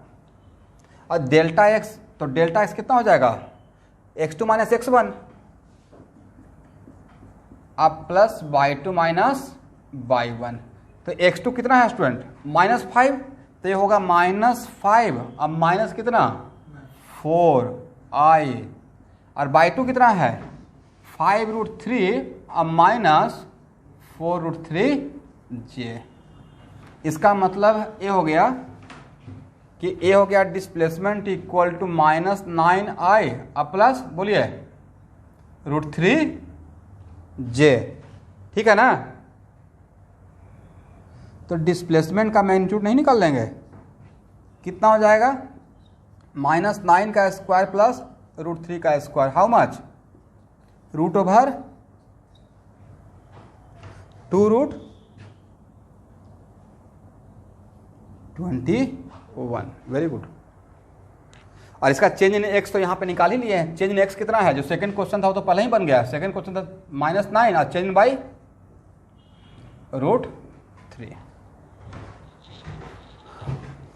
तो देखिए, मुझे ये डिस्प्लेसमेंट का मेन मोटो नहीं था। मेरा मोटो था कि एग्जाम में अगर ऐसे क्वेश्चन दिया रहता तो उस टाइम पे आप कंफ्यूज ना करें, ऐसी चीज़ को समझे कि हाँ यहाँ से मुझे x1/1 और यहाँ से x2/2 मिल जाएगा, करेक्ट। यही मुझे बार बार समझाने की कोशिश कर रहा था।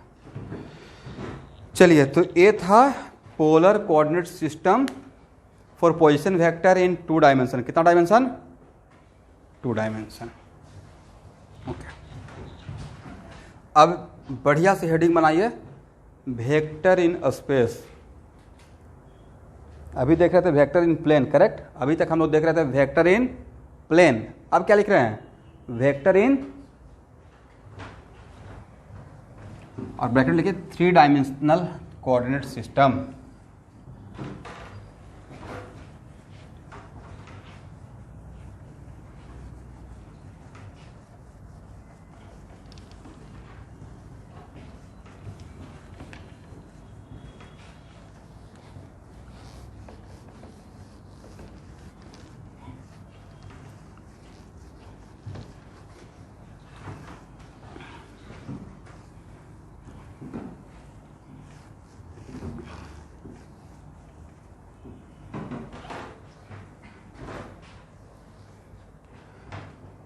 चलिए,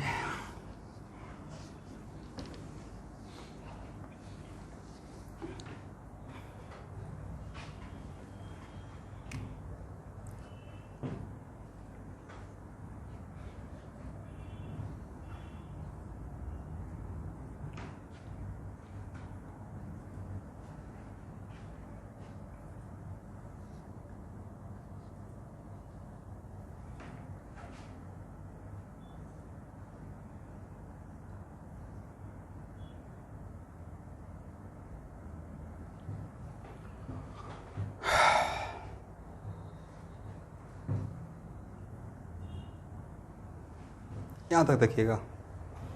अच्छा, ये बताइए कि 2 डायमेंशन में, point to be noted, 2 dimension में 2 लाइन एक्स एक्सिस और वाई एक्सिस मिलकर प्लेन को कितना पार्ट में डिवाइड करता है,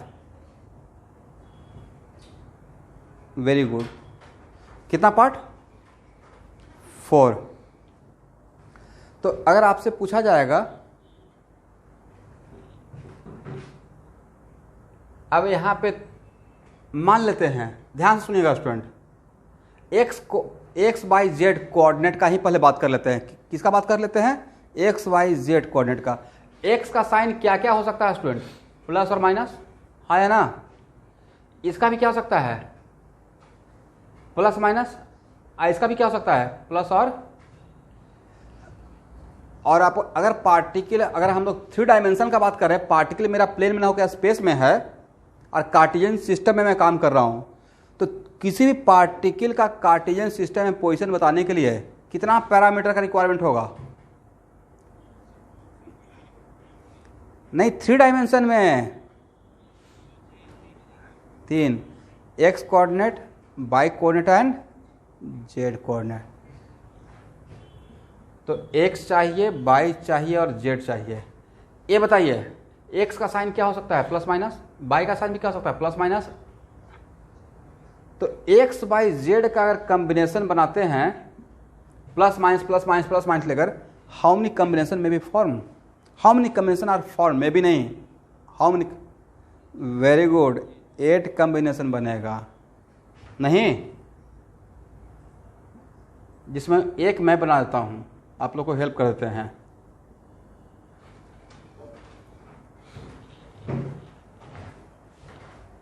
एक रहेगा प्लस प्लस प्लस और एक क्या रहेगा माइनस माइनस माइनस।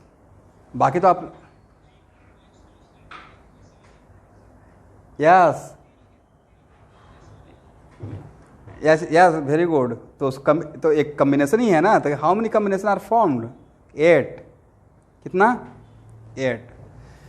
इसका मतलब है कि आपको नहीं लगता है कि यहाँ पे कुछ इस टाइप का काम हो रहा है कि पहले सपोज कीजिए कि आपके यहाँ एक बहुत बढ़िया मिठाई आया इस टाइप का स्फेयर टाइप का, और बोला गया है कि 8 लोगों में 8 लोगों में बांटना है। कितना लोगों में?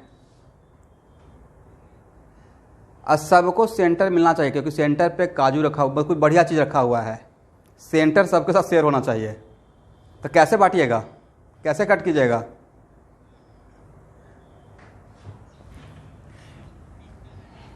आप एक बार ऐसे कट करेंगे, ऐसे कट करेंगे और एक बार ऐसे कट करेंगे, हाँ या ना? तो नहीं 45 डिग्री का कट नहीं करेंगे। जो कट होगा उसमें तो अगर प्लेन के बीच में एंगल देखिएगा 90 डिग्री का मिलेगा।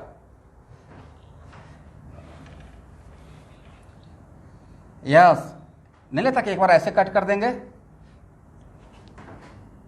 एक ऐसे पहले आधा आधा कट कर दीजिए, ऐसे कट कर दिए ना, करेक्ट। अब ए किसी फ्रेंड को दे दिए कि देखो भाई अब तुम लोग अपना आपस में बांट लो 4 लोग, और ऊपर वाला को दे दिए 4 लोग तुम बांट लो। कैसे बांटिएगा 4 लोग? सिर्फ ऐसे है या ऐसे भी? तो यहां से 4 पार्ट और यहां से कितना पार्ट? 4 पार्ट। तो कहने का सेंस हुआ कि कितना पार्ट हो गया? 8। अभी मैं कुछ पढ़ा नहीं रहा हूं, अब कहानी बना रहा हूं 2 मिनट। तो एक्चुअल में ये 3 एक्स एक्सिस, वाई एक्सिस और जेड एक्सिस, तो x axis, y axis, z axis का सबका 2-2 साइन होता है, plus minus plus minus plus minus. तो उससे कितना पूरा स्पेस को कितना पार्ट में डिवाइड कर दिए? 8 पार्ट में डिवाइड कर दिए हैं।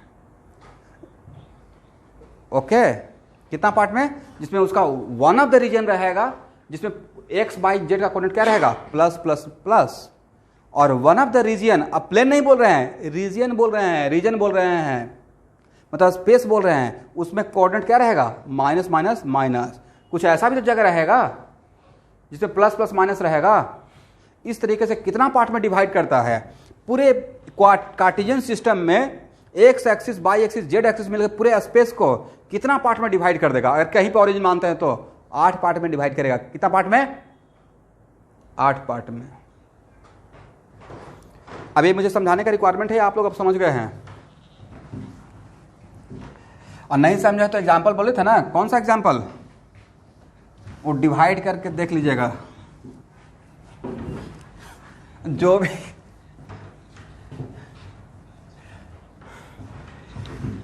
चलिए अब यहां देखिए, now come to the main point.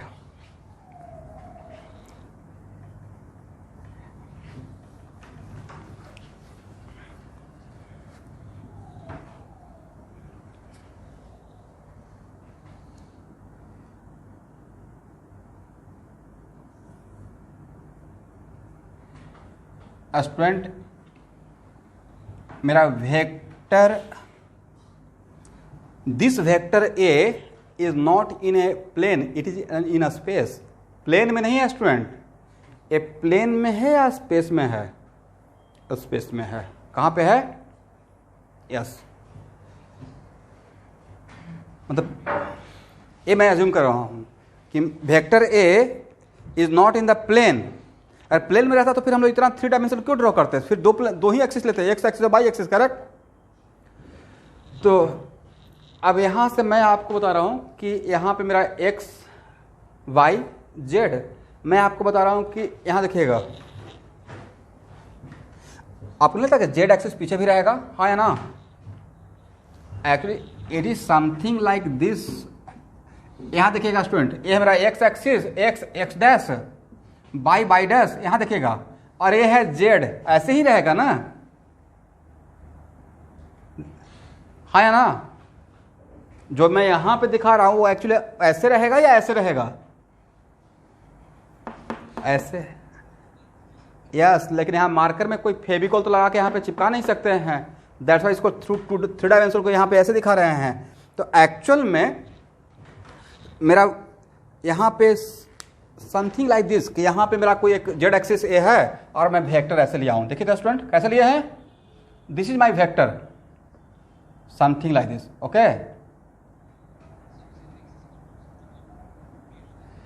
अगर if x Y plane is my white board, अगर मेरा white board X Y plane है तो जेड एक्सिस भी क्या मेरा व्हाइट बोर्ड में रहेगा या above the plane below the plane रहेगा?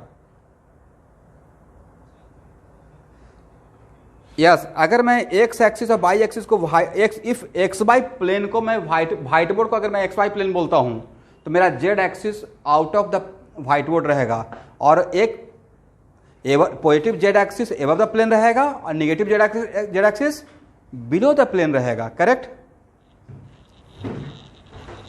ओके, नाउ यहां देखिए स्टूडेंट,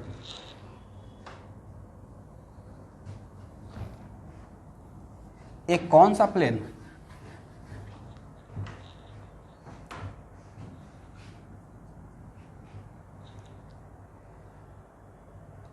इन्हें लगता है कि पॉजिटिव एक्स एक्सिस है, पॉजिटिव जेड एक्सिस है, पॉजिटिव एक्स एक्सिस है, हाँ है ना? तो ये मेरा है एक्स जेड प्लेन। कौन सा प्लेन? और मैं आपको बता रहा हूं कि एक्स जेड प्लेन से पी पॉइंट से एक्स जेड प्लेन पे एक परपेंडिकुलर ड्रॉ करना है आपको। क्या ड्रॉ करना है?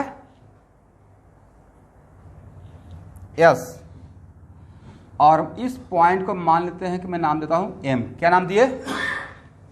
एम। और इस एम को ओरिजिन से मिलाना था।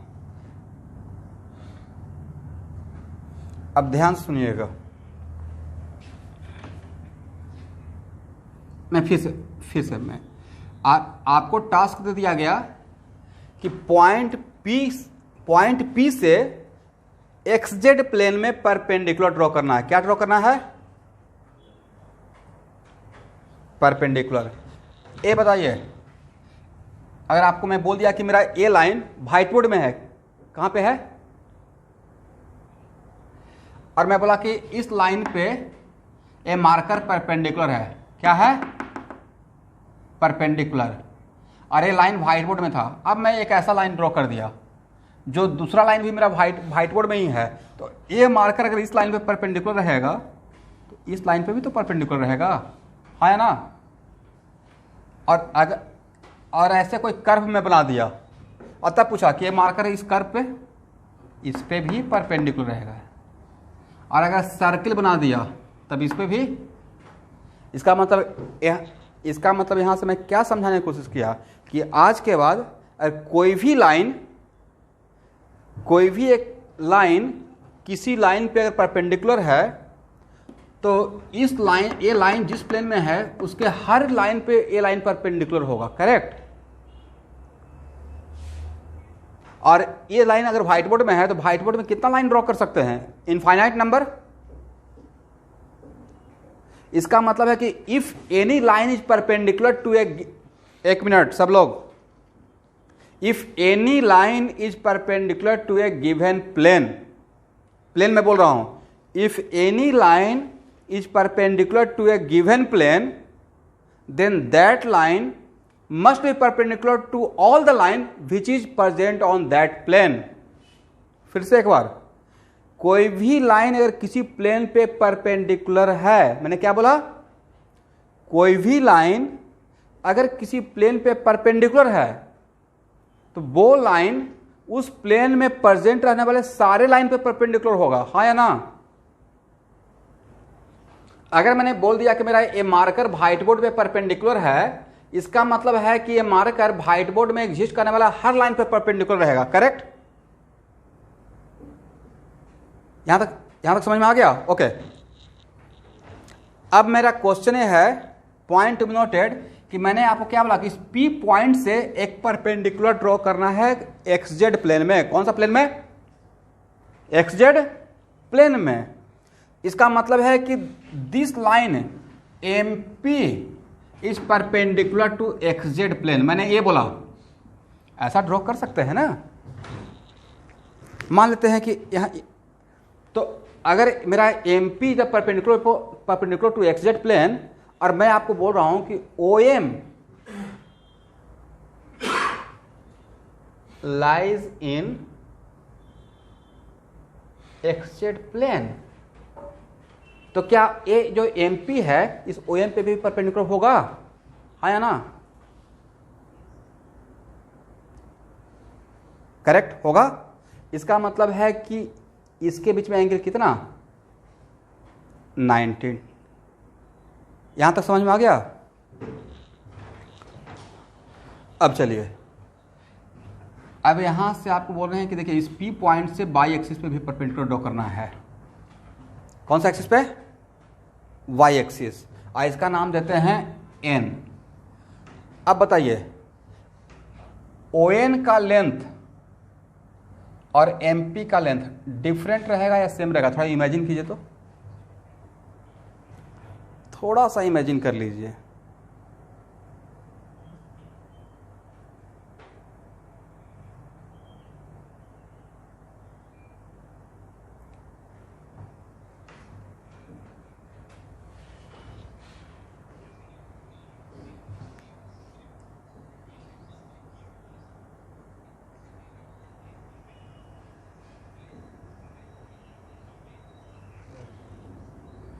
बिल्कुल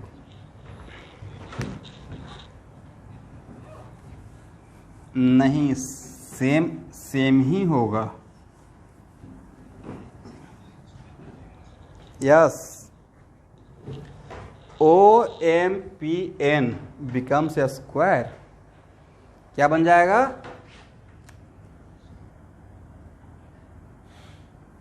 स्क्वायर बन जाएगा। करेक्ट। क्योंकि यहाँ देखिए, अगर कोई पूछेगा यहाँ से इसका डिस्टेंस, तो आपने लेता कि O और M दोनों ऊपर नीचे है या सेम ही प्लेन का पॉइंट था? तो it is something like this student. यहाँ देखिए, बिल्कुल घबराने की बात नहीं है। ये है Z एक्सिस, ये है, इसको मान लीजिए X एक्सिस, इसको मान लीजिए Z एक्सिस। यही तो मेरा XZ प्लेन था। ये मेरा प्लेन कौन सा था? XZ plane. और स्टूडेंट यहाँ देखिए, और ये मेरा वाई एक्सिस है। कौन सा एक्सिस है? Y axis. और ये मेरा वेक्टर था स्टूडेंट। करेक्ट। ये मेरा था वेक्टर ए। सब लोग यहां देखिएगा, ठीक है। अब यहां से जो परपेंडिकुलर आप ड्रॉ करेंगे इस प्लेन में, ठीक है स्टूडेंट, दिस माय फिंगर, यहां से जो परपेंडिकुलर ड्रॉ करेंगे और इसी को अगर यहां से ड्रॉ करेंगे और फिर यहां से इस पे परपेंडिकुलर ड्रॉ करेंगे, तो ए लेंथ यहां से इससे जो परपेंडिकुलर ड्रॉ किए और यहां पे जब इस बाई एक्सिस पे देखिएगा, वो दोनों सेम हो जाएगा। डिफरेंट रहेगा या सेम हो जाएगा? यस, बिल्कुल स्क्वायर हो जाएगा स्टूडेंट। क्या हो जाएगा? स्क्वायर हो जाएगा। इसलिए 4-5 पेन लेकर आप ट्राई कर सकते हैं। हालांकि 2 ही पेन से काम चल जाएगा, बट फिर भी आप एक बार घर पे ऐसे ट्राई कर सकते हैं। दैट्स वाई, समझ गए? इसका मतलब है कि यहाँ पे OM का लेंथ वाइज ON और MP डिफरेंट लेंथ का रहेगा या सेम लेंथ का रहेगा? सेम लेंथ का रहेगा। यस, सेम लेंथ का रहेगा। तो देखिए, इसी डायग्राम से मैं नेक्स्ट क्लास फ्राइडे को शुरू करूंगा। बिल्कुल यहाँ से ही, आज के लिए यहाँ पे, ठीक है। बिल्कुल डिट्टो या इसी डायग्राम से शुरू करेंगे। Okay, thank you.